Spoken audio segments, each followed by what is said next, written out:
జమ్మూ కశ్మీర్ పహల్గాం దాడికి Bharat counter attack గా operation Sindoor తర్వాత పాకిస్తాన్ ప్రధాని షహబాజ్ షరీఫ్ తొలిసారి స్పందించారు. గత రాత్రి తమ దేశంపై జరిగిన దాడులకు ప్రతీకారం తీర్చుకుంటామన్నారు. జాతినుద్దేశించి ప్రసంగించిన ఆయన ధీటుగా సమాధానం ఎలా ఇవ్వాలో తమ దేశానికి తమ బలగాలకు తెలుసునన్నారు.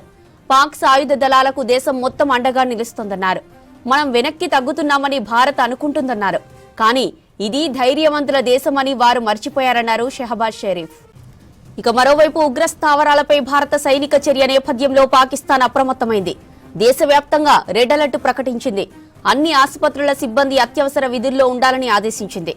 దేశవ్యాప్తంగా 48 గంటల పాటు గగనతలాన్ని మూసివేస్తున్నట్లు ప్రకటించింది.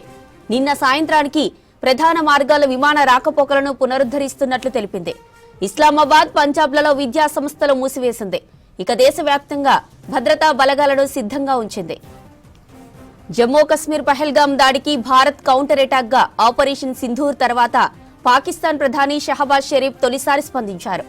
గత రాత్రి తమ దేశంపై జరిగిన దాడులకు ప్రతీకారం తీర్చుకుంటామన్నారు. జాతినుద్దేశించి ప్రసంగించిన ఆయన ధీటుగా సమాధానం ఎలా ఇవ్వాలో తమ దేశానికి తమ బలగాలకు తెలుసునన్నారు. పాక్ సాయుధ దళాలకు దేశం మొత్తం అండగా నిలుస్తోందన్నారు. మనం వెనక్కి తగ్గుతున్నామని భారత్ అనుకుంటుందన్నారు. కానీ ఇది ధైర్యవంతుల దేశమని వారు మర్చిపోయారన్నారు షహబాజ్ షరీఫ్.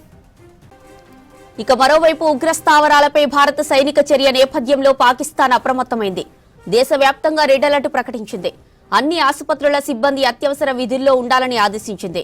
దేశవ్యాప్తంగా 48 గంటల పాటు గగనతలాన్ని మూసివేస్తున్నట్లు ప్రకటించింది. నిన్న సాయంత్రానికి ప్రధాన మార్గాల్లో విమాన రాకపోకలను పునరుద్ధరిస్తున్నట్లు తెలిపింది. ఇస్లామాబాద్, పంజాబ్లలో విద్యా సంస్థలు మూసివేసింది. ఇక దేశవ్యాప్తంగా భద్రతా బలగాలను సిద్ధంగా ఉంచింది.